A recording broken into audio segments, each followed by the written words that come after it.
Alright, सो इस question में आपको बेसिकली 4 रिएक्शंस करवाए हैं, फिर आपको उनका मेजर प्रोडक्ट पूछा गया है एंड फिर आपको उन स्टेटमेंट से इनको मैच करना है। चलिए स्टार्ट करते हैं पहली रिएक्शन से। तो पहले रिएक्शन में आपको अल्काइल हैलाइड को फर्स्ट स्टेप में मैग्नीशियम ड्राइथिक से ट्रीट करने कहा गया है। तो आपको पता होगा ये कौन सी रिएक्शन है। This is the formation of Grignard reagent, right. तो फर्स्ट स्टेप में तो आपका ग्रिग्नार्ड रिएजेंट बन जाएगा और आपके Cl की जगह क्या रिप्लेस हो जाएगा, magnesium chloride, right. This reaction proceeds by free radical mechanism. I hope you know this thing. अब सेकेंड स्टेप में आपको इसका हाइड्रोलिसिस करने का आ गया है। तो देखिए, अच्छा यहाँ पे कार्बन पे चार्ज क्या होता है, डेल्टा माइनस, MgCl पे डेल्टा प्लस। अब वाटर पे देखिएगा आप, जो आपका हाइड्रोजन होता है वो कैसा होता है, एसिडिक होता है, right. Oxygen being a highly electronegative atom. Alright, so क्योंकि ये वाला जो कार्बन है ना, ये भी हाईली इलेक्ट्रोनेगेटिव होता है। क्यों? क्योंकि जो ये वाली बॉन्ड है कार्बन और MgCl के बीच की, ये क्योंकि एक कार्बन और एक मेटालिक कंपाउंड के बीच में बॉन्ड है, जिसकी वजह से जो कार्बन पे होता है, जो डेल्टा माइनस होता है, बहुत ज़्यादा होता है। क्योंकि मेटल्स का नेचर क्या होता है, पॉजिटिव चार्ज बियर करना, राइट। सो ये वाला कार्बन पे नेगेटिव चार्ज बहुत अच्छा खासा होता है, जिसकी वजह से बेस की तरह एक्ट करता है। अच्छा, जिसकी वजह से यहाँ पे क्या हो जाता है, acid base reaction take place करती है और ये वाला कार्बन वाटर का H+ ले जाता है, ठीक है। जिसकी वजह से यहाँ पे acid base reaction take place करती है और आपको सिंपली क्या मिलता है, टर्ड ब्यूटाइल मिलता है, राइट। सो यप, आपका P हो गया ये, विच is your टर्ड butyl, this is your P। Okay, अब सेकेंड रिएक्शन में देखिए, सेकेंड रिएक्शन में अगेन फर्स्ट स्टेप में तो आपका क्या बन रहा है, मैं ग्रिग्नार्ड रिएजेंट ही बन रहा है। तो यहाँ पे मैं ग्रिग्नार्ड रिएजेंट बना देता हूँ अगेन, और इस मोमेंट, हाँ, तो यहाँ पे मैं अगेन ग्रिग्नार्ड रिएजेंट बना देता हूँ। ओके, सेकेंड स्टेप में आपको कार्बन डाइऑक्साइड और ड्राई के साथ रिएक्शन करने का आ गया है। सो यहाँ पे हो गया आपका डेल्टा माइनस, यहाँ पे हो गया आपका डेल्टा प्लस। अब क्योंकि कार्बन आपका कैसा सेंटर है, इलेक्ट्रोफिलिक सेंटर है, राइट। तो यहाँ पे सिंपली आप देखिए क्या होगा। वैसे तो ये आपको याद होना चाहिए, जब भी ग्रिग्नार्ड रीजन पे आप कार्बन डाइऑक्साइड ड्राई ईथर डालते हैं तो आपका कार्बोक्सिलेट आयन बनता है। मैं आपको इसमें बता देता हूँ कैसे होता है। जो आपका ये वाला न्यूक्लियोफिलिक सेंटर ना, कार्बन डेल्टा माइनस, वो आपका बेसिकली इलेक्ट्रोफिलिक सेंटर पे अटैक कर देता है। ये वाली पाई बॉन्ड इधर पोलराइज हो जाती है और धीरे धीरे MgCl वाली बॉन्ड भी टूटने लगती है, जिसकी वजह से आपको जो प्रोडक्ट मिलता है ना आपको फाइनल, वो क्या मिलता है, देखिए यहाँ पे हो जाता है आपका CO माइनस और उसके साथ जुड़ जाता है आपका MgCl plus because of its ionic nature, right. अब थर्ड स्टेप में हाइड्रोलिसिस करवाई रही है, तो यहाँ पे सिंपली आपको क्या मिल जाएगा, कार्बोक्सिलिक एसिड। अच्छा, अब फोर्थ स्टेप में देखिएगा, फोर्थ स्टेप में आपको सोडियम हाइड्रोक्साइड के साथ रिएक्शन करवानी है। सिंपल सी रिएक्शन है, क्या होगा, यहाँ पे जो आपका OH माइनस है वो यहाँ पे क्या कर देगा, कार्बोक्सिलिक एसिड का H+ चुरा ले जाएगा और आपको क्या मिल जाएगा, carboxylic acid salt, which is CO minus and Na+। Okay, and this is your Q। Alright, now let's see the third reaction. Third reaction में अगेन आपको फर्स्ट स्टेप में तो ग्रिग्नार्ड रिएजेंट बनाना है, तो मैं यहाँ पे नीचे कर रहा हूँ ये reaction. Okay, so first step में तो आपका क्या बन गया, again Grignard reagent. Just a moment, first step में आपका क्या बन गया, अगेन ग्रिग्नार्ड रिएजेंट बन गया। Okay okay, alright, first step में आपको बन गया ग्रिग्नार्ड रिएजेंट। यहाँ पे आ गया आपका डेल्टा माइनस, यहाँ पे आ गया आपका डेल्टा माइनस और यहाँ पे आ गया आपका delta plus. Alright, second step में आपको क्या करना है, कहा गया है आपको मीथेनॉल के साथ रिएक्शन करना है और देन उसका हाइड्रोलिसिस कर देना है। ओके, तो चलिए बना लेते हैं आप मीथेनॉल।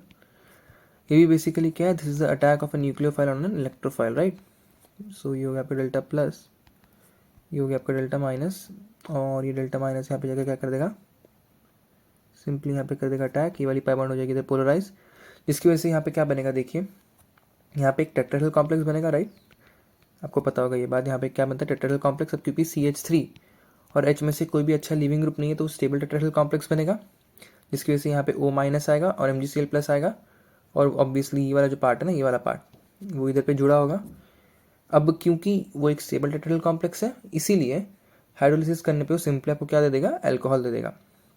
तो यहाँ पे देखिए आपका जो फाइनल प्रोडक्ट होगा सेकेंड स्टेप के बाद वो क्या होगा, होगा वो आपका कुछ इस तरीके से, ये आपका CH3, ये आपका OH, और यहाँ पे जो आपका ग्रिग्नार्ड रीजन ने अटैक किया था उसका प्रोडक्ट बनेगा, राइट। सो आपका yup, this is your the product after second step. अब थर्ड स्टेप में आपको क्या करना है, इसका ऑक्सीडेशन करना है, if I am not wrong, right. क्योंकि CrO3 दिया गया है एंड CrO3 में Cr का ऑक्सीडेशन स्टेट जो होता है +6 है, and you might know that Cr+6 a very strong oxidising agent, जिसकी वजह से यहाँ पे देखिए जो 2 डिग्री अल्कोहल है ना, इसको किसी कन्वर्ट कर देगा आपका कीटोन में, राइट। सो आपका यहाँ पे देखिए क्या बनेगा, आपको मिल जाएगा एक ketone, right. So yup, this is your ketone which is your product I guess are, right. हाँ, तो हमने आर भी बना लिया। अब लास्ट रिएक्शन देख लेते क्विकली। लास्ट रिएक्शन में देखिए आपको फर्स्ट स्टेप में इथेनॉलिक NaCN कहा गया है। अब आपको पता होगा सियानाइड आयन यहाँ पे क्या कर देगा सिंपली, क्योंकि ये कार्बन आपका कैसा कार्बन है, 1 डिग्री कार्बन है, तो यहाँ पे आपका सियानाइड आयन क्या कर देगा, SN2 कर देगा, जिसकी वजह से Cl को लात पड़ जाएगी और आपका क्या बन जाएगा यहाँ पे नाइट्राइल बन जाएगा। जैसे नाइट्राइल जुड़ जाएगा तो देखिए फर्स्ट स्टेप में यहाँ पे क्या बना, ड्रॉ कर देता हूँ क्विकली। फर्स्ट स्टेप में आपका यहाँ पे ऑब्टेन हुआ आपको नाइट्राइल। सेकेंड स्टेप में आई गेस आपको हाइड्रोजनेशन करने कहा गया ना, सेकेंड स्टेप में आपको कहा गया हाइड्रोजनेशन करने इन प्रेजेंस ऑफ निकल, इन प्रेजेंस ऑफ कैटलिस्ट। तो यहाँ पे देखिए आई गेस मैं चेक कर लेता हूँ एक बार, हाँ हाइड्रोजनेशन ही करने कहा गया। तो यहाँ पे देखिए क्या होगा, सिंपली क्या हो जाएगा, सिन पैटर्न में एक हाइड्रोजन ऐड होगा, जिसके बाद CHNH बनेगा, फिर से एक हाइड्रोजन ऐड होगा, जिसके बाद आपको क्या मिल जाएगा, CH2NH2, that is primary amine. So ये सिंपल रिएक्शन है, सबको पता ही होती है। तो यहाँ पे आपका क्या ऑब्टेन हो जाएगा, प्राइमरी अमीन, राइट। ओके, सो यहाँ पे आपको सिंपली मिल गया क्या, एक primary amine. Okay just a moment, हाँ यहाँ पे आपको मिल गया एक प्राइमरी अमीन। ओके सो या ओके, अब थर्ड स्टेप में क्या करना है आपको, CH3 से chloroform in presence of potassium hydroxide and then heat करना है। तो आपको पता होगा ये कौन सी रिएक्शन है, ये फेमस कार्बिलमिन रिएक्शन। अच्छा अभी ये क्या क्या ये अमाइन कार्बिलमिन रिएक्शन देगा, देखिए ये वाला जो कार्बन, ये वाला जो अमाइन है वो कैसा अमाइन है, 1 डिग्री अमीन है, राइट।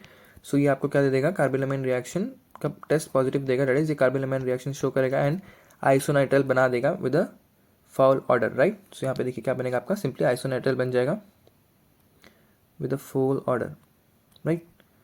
सो यहाँ पे कुछ इस तरीके से नाइट्रोजन, ये आपका नाइट्रोजन पे प्लस और ये आपका कार्बन पे minus. Okay this is your isonitrile group. या अब फोर्थ स्टेप में क्या करने कहा गया आपको, लिथियम एल्यूमिनियम हाइड्राइड के साथ रिडक्शन करके आपको हाइड्रोलिसिस करना है।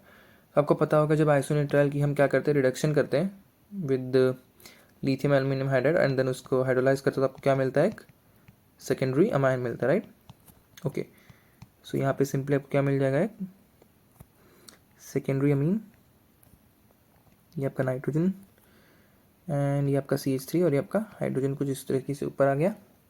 चेक कर लेते सही बनाया ना, हाँ ये आपका कैसा है, 2 डिग्री अमीन है एंड यही आई गेस आपका हाँ S है ना, हाँ फाइनल रिएक्शन भी हमने कर दी और ये है आपका S। तो चलिए अब आइए एक एक करके स्टेटमेंट्स पढ़ते हैं। पहला स्टेटमेंट कह रहा है pre is a primary alcohol with 4 carbons, नहीं यार पी तो एक टर्ड ब्यूटाइल है, तो ये ऑप्शन तो आपका गलत हो गया।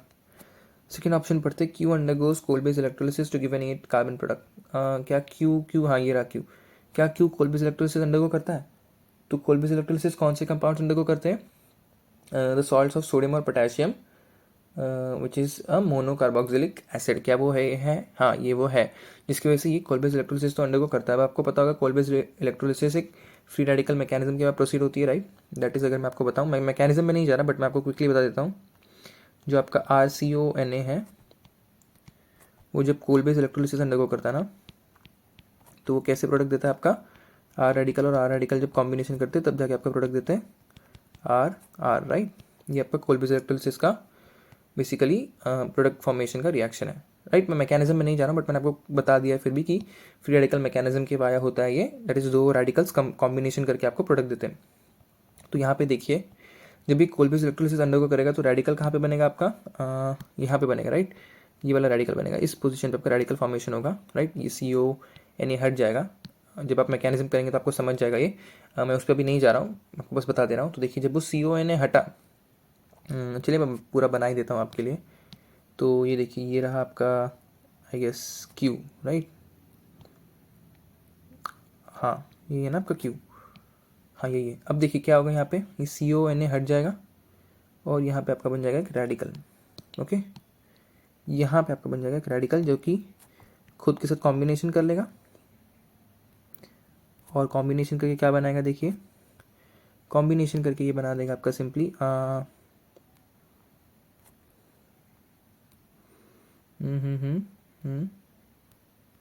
सही है ना, ये दोनों रेडिकल्स कॉम्बिन करके ये प्रोडक्ट देंगे which is product obtain after Q undergoes Kolbe's electrolysis. तो उसमें कितने कार्बन अगर आप काउंट करें तो 1 2 3 सॉरी 3 4 5 6 7 और 8। तो आपका जो बी स्टेटमेंट है वो बिल्कुल सही है। अच्छा, ये सिंगल करेक्ट ऑप्शन वाला क्वेश्चन था, तो आपको बाकी स्टेटमेंट्स चेक करने की जरूरत नहीं है, बट फिर भी हम अंडरस्टैंडिंग के लिए चेक कर लेते हैं। सी स्टेटमेंट कह रहा है R S 6 carbons and it undergoes Cannizzaro reaction. तो कैनिज़ारोज रिएक्शन की कंडीशन क्या थी? It must be a carbonyl compound and it must be having the carbonyl compound मतलब it must be an aldehyde और ketone and it must be having the absence of alpha hydrogen, right. So चलिए आर देखते हैं। Are कहाँ पे? हाँ, ये रहा आर। यहाँ पे अल्फा हाइड्रोजन एब्सेंट है? नहीं, प्रेजेंट है। देखो यहाँ पे 3 अल्फा हाइड्रोजन अगर आप देखें तो एक ये और एक ये, और यहाँ पे कितने अल्फा हाइड्रोजन है? यहाँ पे भी अल्फा हाइड्रोजन है, देखिए यहाँ पे भी 2 अल्फा हाइड्रोजन है। तो ये बेसिकली आपका स्टेटमेंट आर तो गलत हो गया, क्योंकि R cannot undergo Cannizzaro reaction but it will undergo aldol reaction. तो सी तो आपका ऑब्वियसली गलत हो गया। थर्ड देखते हैं, सॉरी लास्ट स्टेटमेंट देखते हैं। ऐसे प्राइमरी अमीन विद 6 कार्बन, ये तो ऑलरेडी गलत हो गया, राइट। हमने ऑलरेडी लिख दिया था एक सेकेंडरी अमीन है, एक 2 डिग्री अमाइन है, तो आपका टी बी गलत हो गया और आर भी आपका गलत हो गया। सो करेक्ट आंसर है आपका क्या? Option number B. Thank you.